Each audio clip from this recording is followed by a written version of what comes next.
ओम नमः शिवाय। प्रिय दर्शकों, मैं संध्या कक्कड़ वेलकम करती हूँ आप सभी का अपने यूट्यूब चैनल में। आज हम बात करने वाले हैं मकर, कुंभ और मीन राशि वालों के लिए 14 जनवरी 2026 से लेकर 21 जनवरी 2026 तक का ये जो वीक है वो कैसा रहने वाला है। ये जो राशिफल है हम चंद्र राशि से प्रेडिक्ट करते हैं, यानी कि अगर आपकी जो भी चंद्र राशि है उससे आप इसको चेक कर सकते हो। और ये जो वीकली प्रेडिक्शंस है उसे हम चंद्रमा के गोचर से चेक करते हैं। तो आइए वीडियो को शुरू करते हैं। सबसे पहले बात करेंगे हम मकर राशि वालों के लिए। मकर राशि वालों की बात करें ना, तो वीक की ही स्टार्टिंग से आप देखोगे ना कि आप ना काफी इमोशनल हो रहे हो, क्योंकि चंद्रमा का जो गोचर है आपके 11th हाउस में रहने वाला है, वो भी नीच का होकर। तो यहाँ पर ना आप दूसरे लोगों से बहुत ज्यादा एक्सपेक्टेशन रख सकते हो, बहुत ज्यादा उम्मीदें रख सकते हो, और यही लोग जो है ना आप लोगों की उम्मीदों का तोड़ने का काम करेंगे। 11th हाउस जो है ना आपके बड़े भाई बहनों का, आपके सोशल नेटवर्क का है, फ्रेंड्स का है। तो इन लोगों से ना आपको बहुत ज्यादा एक्सपेक्टेशन नहीं रखनी है। आप लोगों को इस टाइम पर कोशिश करनी है कि आंख बंद करके किसी पर भी ट्रस्ट ना करें, और पैसों के लेन देन में ना तो ज्यादा सावधानी रखें। इसके अलावा 16 जनवरी को चंद्रमा का गोचर जो है आपके 12th हाउस में रहेगा। तो यहाँ पर आप देखोगे, आप अपने आप को ना थका हुआ महसूस कर सकते हो, अकेला महसूस कर सकते हो, खर्चे आपके ज्यादा हो सकते हैं। हो सकता है ये खर्चे जो है आपके ट्रैवलिंग पे हो सकता है ये खर्चे आपके हेल्थ के ऊपर हो। तो यहाँ पर जो है ना आपके खर्चों में बढ़ोतरी होती नजर आ रही है। तो यहाँ पर आपको अपने खर्चों को बैलेंस करके चलना है, मैनेजमेंट बनाकर चलें, प्लानिंग बनाकर चलेंगे तो ये टाइम आपको सपोर्ट करेगा। नहीं तो खर्चे ज्यादा होने की वजह से ना आपका मेंटल पीस भी डिस्टर्ब हो सकता है।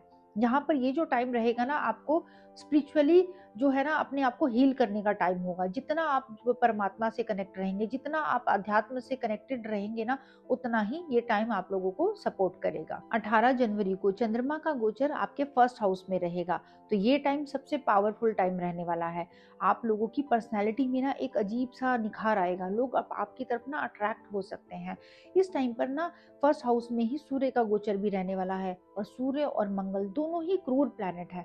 तो यहाँ पर ना मैं वाला एटीट्यूड रह सकता है कि मैं सही हूँ, मैं ही सब कुछ हूँ। यानी कि इस टाइम पर ना अगर आपने अपने अंदर ईगो एटीट्यूड रखा ना, तो ये आपको प्रॉब्लम दे सकता है। तो आप लोगों को इस टाइम पर अपने ईगो, अपने एटीट्यूड, अपने अग्रेशन पर कंट्रोल रखना होगा, तभी ये जो टाइम है आप लोगों को सपोर्ट करेगा। नहीं तो बिना वजह की चीजों में ना आप फंस सकते हो। या इस टाइम पर जो है ना आप लोगों को फोकस करना चाहिए अपनी पर्सनालिटी को इम्प्रूव करने पर। इस टाइम पर फोकस करना चाहिए स्किल इम्प्रूवमेंट पर। इस टाइम पर ना आप लोगों को किसी से भी ना फालतू की बहस में नहीं पड़ना चाहिए, लड़ाई झगड़ों से दूर रहने की कोशिश करनी चाहिए, और कोई भी काम करते समय ना अलर्ट रहना चाहिए। इसके अलावा 21 जनवरी को चंद्रमा का गोचर जो है आपके सेकंड भाव में रहने वाला है, जहाँ पे ऑलरेडी राहु देव बैठे हुए हैं। तो यहाँ पर ना चंद्र और राहु का कॉम्बिनेशन रहने वाला है। यहाँ पर बैठकर चंद्र और राहु आपका पूरा फोकस ना क्या करवाएंगे, आपका पूरा फोकस पैसों पर हो सकता है, आपकी फैमिली पर हो सकता है, आपकी वाणी पर हो सकता है। तो यहाँ पर आपका जो इंटरेस्ट है ना ज्यादा पैसे कमाने पर हो सकता है। तो और इसके लिए ना आप ये भी नहीं सोचोगे कि ये जो मैं काम कर रहा हूँ ये गलत है या सही है। यानी कि इस टाइम पर फोकस सिर्फ पैसा कमाने पर हो सकता है, जिसकी वजह से आप प्रॉब्लम में आ सकते हो।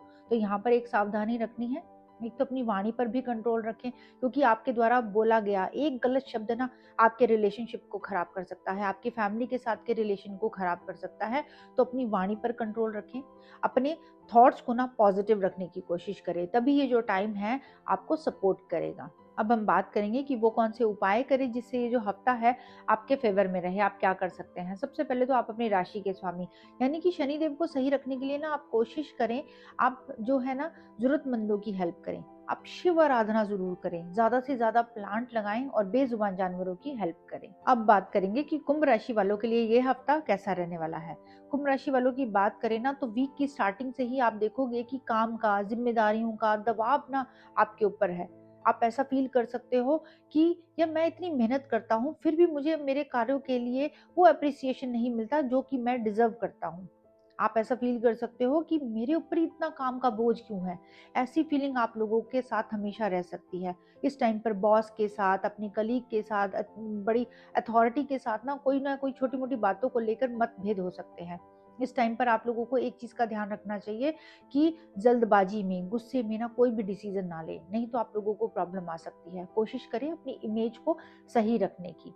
इसके बाद जो 16 जनवरी के बाद जो चंद्रमा का गोचर है ना, वो आपके 11th हाउस में रहने वाला है। तो यहाँ पर आप लोगों को थोड़ी राहत मिलने वाली है। हो सकता है इस टाइम पर आपको आपके सोशल नेटवर्क से, आपके बड़े भाई-बहनों से, आपके फ्रेंड सर्कल से आपको ऐसा कोई सपोर्ट मिले जो कि आपके करियर ग्रोथ में आपको हेल्प कर सकता है।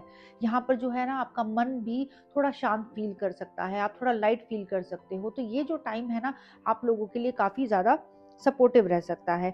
यहाँ पर कोई ना कोई पैसों से रिलेटेड ना कोई न्यूज़ जो है, पॉजिटिव न्यूज़ आप लोगों को मिल सकती है। तो यहाँ पर आप लोगों के लिए कुछ ना कुछ राहत मिलने के आसार नज़र आ रहे हैं। 18 जनवरी को चंद्रमा का गोचर आपके 12th हाउस में रहेगा। तो ये जो टाइम है ना, आप लोगों के लिए काफ़ी सेंसिटिव रह सकता है। इस टाइम पर आप काफ़ी ओवर थिंकिंग कर सकते हो, ओवर स्ट्रेस में रह सकते हो, और वो भी किस वजह से, आप पुरानी बातों को लेकर ना कुछ डरा हुआ महसूस कर सकते हो। अनजाना डर, अनजाना भय जो है ना, आप लोगों के मन में रह सकता है। जो पुराने आपके जो फियर हैं, पुराने जो आपके अनुभव है ना, वो आपको प्रॉब्लम में डाल सकते हैं। तो यहाँ पर एक चीज़ की आप लोगों को कोशिश करनी है कि पुरानी बातों को पकड़ कर ना बैठें। कोशिश करें अपने आप को अध्यात्म से जोड़ें। जितना आप स्पिरिचुअल रहोगे, अध्यात्म से जुड़े रहोगे, जितनी मेडिटेशन करोगे ना, ये टाइम आप लोगों को सपोर्ट करेगा। इस टाइम पर आप लोगों को अपने खर्चों को भी मैनेज करके चलना होगा, नहीं तो खर्चे ज़्यादा होने की वजह से भी जो है ना, आप ज़्यादा स्ट्रेस में रह सकते हो। तो पूरा फोकस अपने स्ट्रेस को बैलेंस करने पर लगाएं। इसके अलावा 21 जनवरी को चंद्रमा का गोचर आपके फर्स्ट हाउस में रहेगा। तो यहाँ पर भी ना, ये जो कॉम्बिनेशन है, यहाँ पर राहु ऑलरेडी बैठे हुए हैं, तो यहाँ पर चंद्र और राहु का कॉम्बिनेशन बनेगा। तो ये आप लोगों को ज़्यादा डिस्टर्ब कर सकता है। आप ओवर थिंकिंग कर सकते हो, आप कंफ्यूजन में रह सकते हो, आप इस चीज़ को लेकर कंफ्यूज रह सकते हो, यार मैं जो कर रहा हूँ वो सही भी है या गलत है। यानी कि अपनी ही बातों पर, अपने ही ऊपर ना आप लोगों को डाउट हो सकता है। तो यहाँ पर आप लोगों को एक चीज़ का ध्यान रखना है, दूसरों की बातों में आकर ना अपनी चीज़ें खराब ना करें। अपने थॉट्स को जितना पॉजिटिव रखोगे ना, उतने ही पॉजिटिव रिजल्ट आप लोगों को अपनी लाइफ में देखने को मिलेंगे।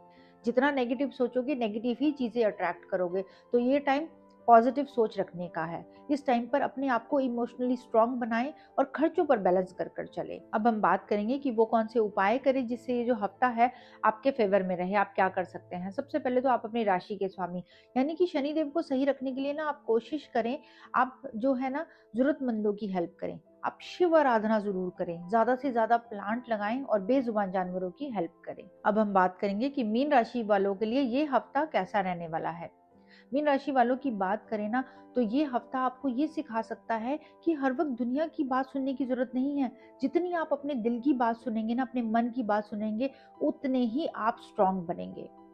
तो वीक की शुरुआत में आप देखोगे कि चंद्रमा का गोचर आपकी 9th हाउस में रहने वाला है। वो भी चंद्रमा यहाँ पे नीच के होकर गोचर करने वाले हैं।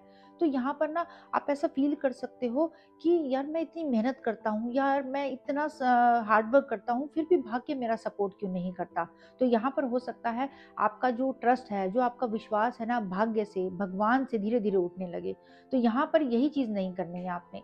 आप लोगों को अपने विश्वास को बनाए रखना है। जितना ट्रस्ट आप जो परमात्मा पर करोगे, उतना ही आप लोगों को परमात्मा सपोर्ट भी करेंगे आगे बढ़ने में। बस अपने विश्वास को आपने डगमगाने नहीं देना है, क्योंकि यहाँ पे चंद्रमा नीच के ऊपर गोचर कर रहे हैं ना, तो चीजें डिस्टर्ब करने का काम करते ही करते हैं। इसके अलावा यहाँ पर ना, आप लोगों को ये कंफ्यूजन भी रह सकती है कि मैं जो कर रहा हूँ वो सही भी है या नहीं है। तो इस कंफ्यूजन से बचने के लिए ना, आपको परमात्मा से कनेक्ट होना बहुत ज्यादा जरूरी है। इसके अलावा 16 जनवरी को चंद्रमा का गोचर आपके 10th हाउस में यानी कि कर्म भाव में रहने वाला है। तो यहाँ पर भी ना, आप अपने करियर को लेकर थोड़ा कंफ्यूज रह सकते हो, प्रेशर आप लोगों के ऊपर रह सकता है। यहाँ पर जो है, आप अपने करियर से रिलेटेड चीज़ों में ना कुछ ना जल्दबाजी कर सकते हो। तो यहाँ पर एक चीज़ का ध्यान रखना है, कोई भी डिसीजन जल्दबाजी में और इमोशनल होकर ना नहीं लेना है। जितने प्रैक्टिकल आप रहोगे, जितना अपने आप को इमोशनली स्ट्रांग रखोगे ना, उतना ही ये टाइम आपको सपोर्ट भी करेगा। 18 जनवरी के बाद चंद्रमा का गोचर आपके 11th हाउस में रहने वाला है।